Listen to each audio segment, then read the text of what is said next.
Hello and welcome to my channel. Go ahead, hit the like, hit the share. This video, we're going to talk about the latest trending news about R. Kelly. And that was R. Kelly's fans reportedly marched the streets protesting for his freedom. And I'm going to read from one of the articles that was, considering all of them are biased, I'm just going to pick from one that was the least biased. And it starts off saying this: the moment we've all been waiting for is coming up. Not to dramatize this situation with R. Kelly. And it's funny it starts off like that, considering this whole situation has been quite dramatized. And interestingly enough, it's always some bullshit, as we've pointed out before, when it comes to his upcoming court dates. According to the article, it says, but after a lifetime docuseries and dozens of allegations against the man, it's a safe bet to say he's not getting out. People are counting down the days until the disgraced singer is locked up for good, of course. He will always have his supporters, and what they say is true. You're innocent until proven guilty. And it's funny they say, and what they say is true. You're innocent until proven guilty. I thought that was part of our rights as American citizens, to be given that luxury of being presumed innocent until proven guilty. But we see how that's quite different in this case against R. Kelly.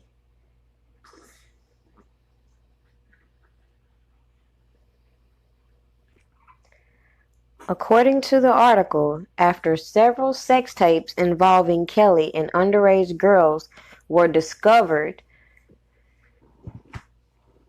by his prosecutors, many people have already made up their minds on R. Kelly.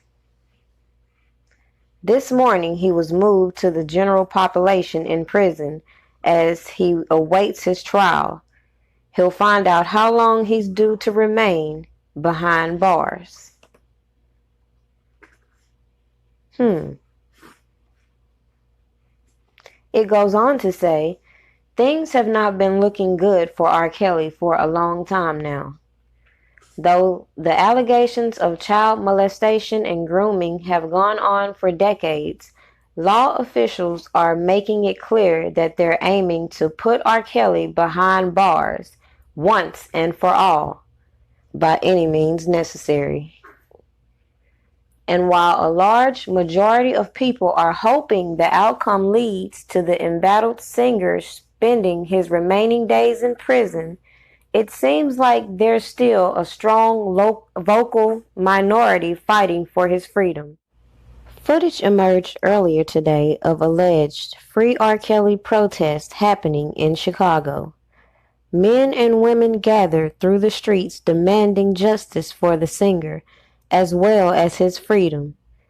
The chants varied from Free R. Kelly to Where Were the Parents, while carrying a massive banner reading Justice for R. Kelly.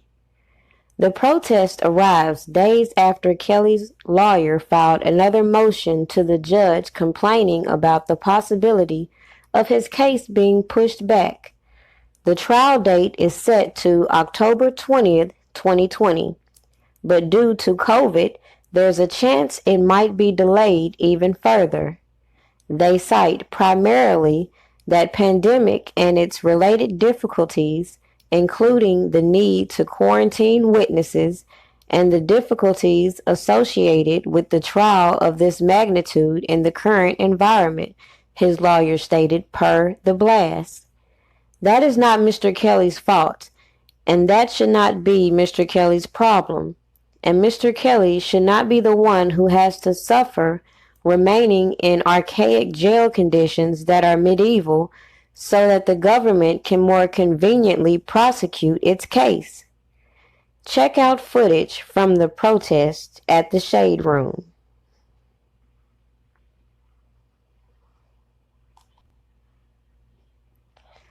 Let's also take a look at some of these comments.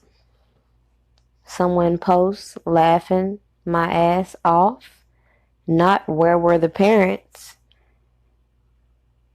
That's a struggle rally. All 10 of them people need to pack it up and head home. Everything to fight for, and they fighting for him. Yo, that where were the parents chant took me out. 2020 will go down in history. Now they know they got better things to march for. Sis, I'm a longtime fan of his music, but he is where he belongs. He is a sick man. Hopefully he can get the help he needs in there with whatever resources are available to him. Supporters are backing the march up. There will be bigger marches the closer his trial dates get. R. Kelly will be acquitted.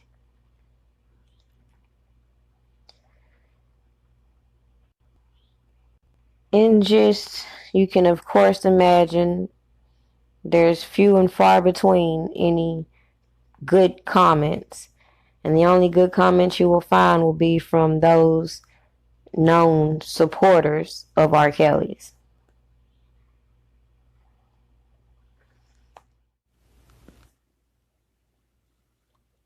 All that needs to be said is this.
I did battle with ignorance today, and ignorance won.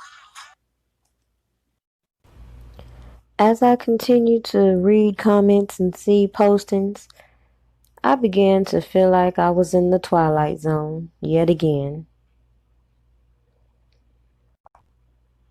Next thing I know, I see this. And this blog is tagging other bigger blogs stating this. This is the shit I don't like. The protesters from the R. Kelly pedo rally rented a party bus and brought a baby. This is just one of those prime examples of how, no matter, even if people's intentions are good, they can be a representation of you. Their actions can be thrown off on you. And regardless of what these intentions were, of course, this opportunity was going to be used to spin a narrative against R. Kelly. But let's talk about it. Because everybody wants to hide around these facts, these history of allegations, not history of convictions, history of allegations.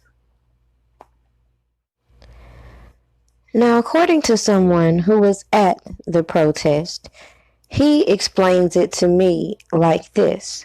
The reason why they were chanting, "Where were the parents?" was to open the door for conversation. Now, I can only speak for me. And my thing is, yeah, that does open the door for conversation, but is it the right conversations? Because there's so many things that you could be chanting to bring light to the injustice that we all see.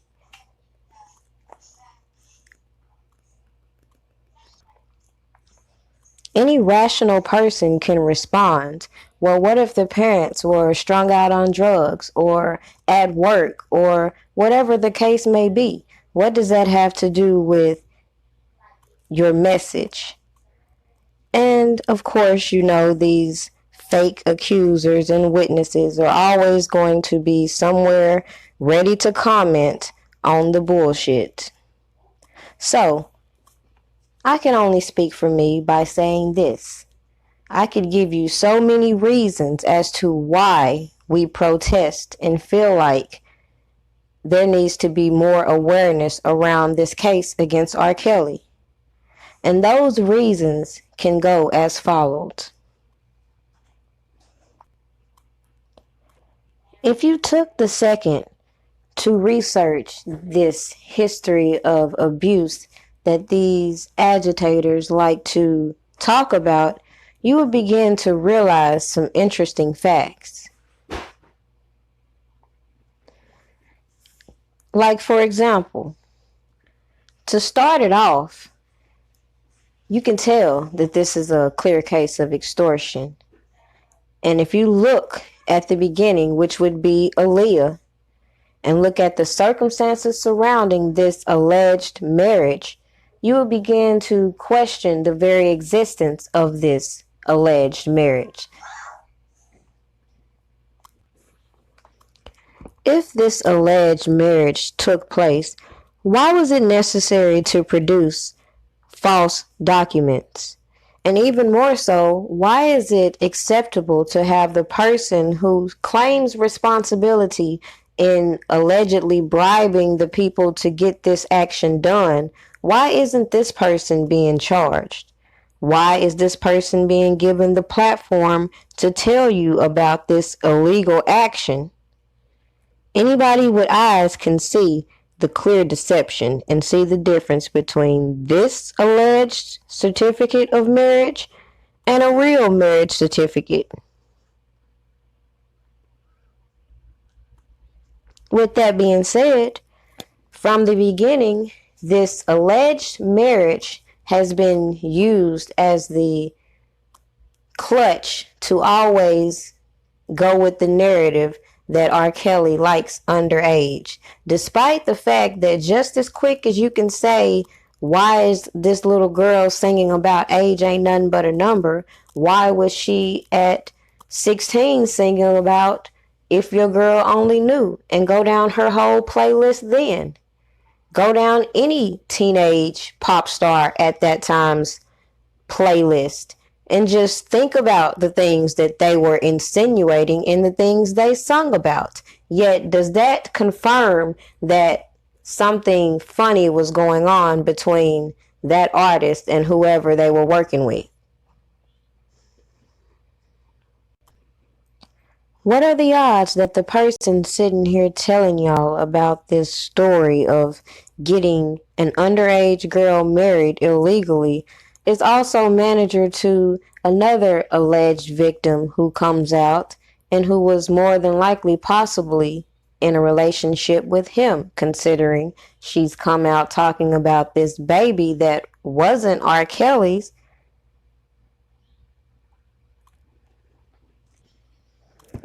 You would be absolutely delusional to think that these people do not know each other and could not have come together to conspire this grand plot against this person. What are the odds that the man managing this person is also the uncle to an alleged victim and continues working with this man 5 years after the fact? Meanwhile, possibly doing a lot of shady business in the background.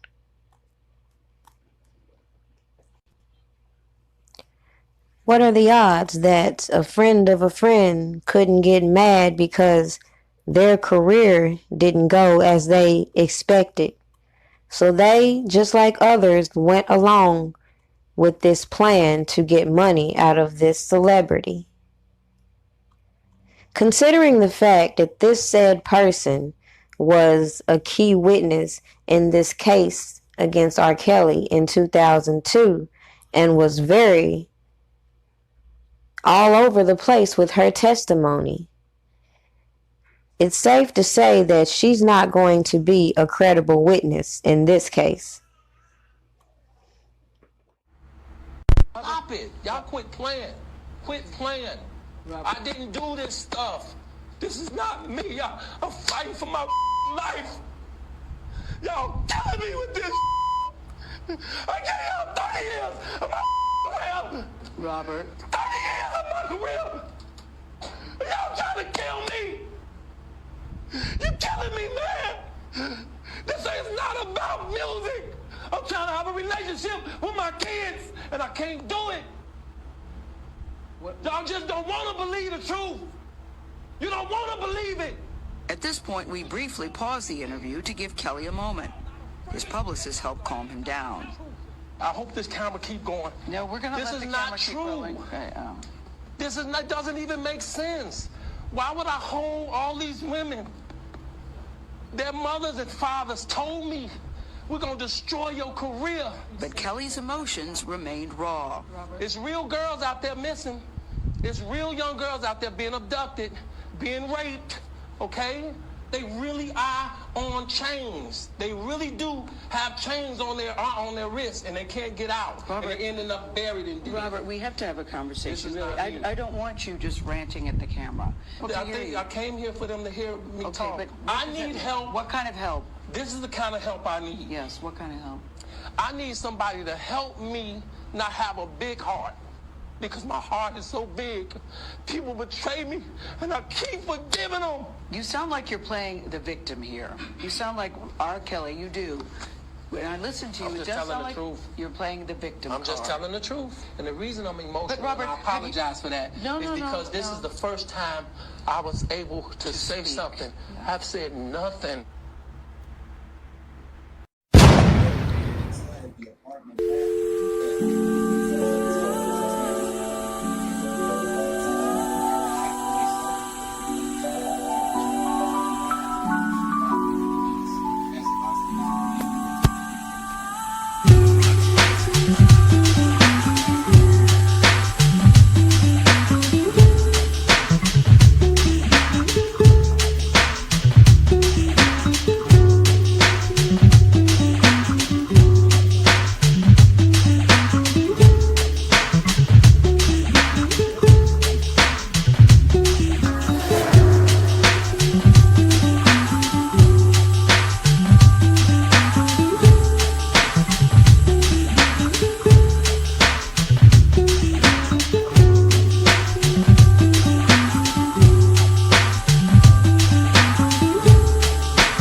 especially when you consider how many times the song and banana have been referenced in pop culture.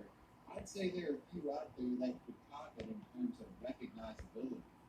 Oh, and speaking of pop culture references, I can't believe I'm just now realizing this, but holy shit, the mandalorian dance from World of Warcraft is the peanut butter jelly time dance.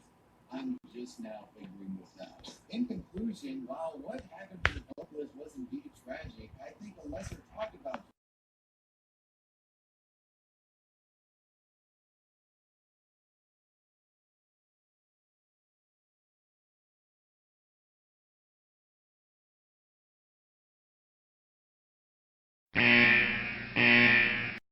It's clear it was a rush to judgment in this case.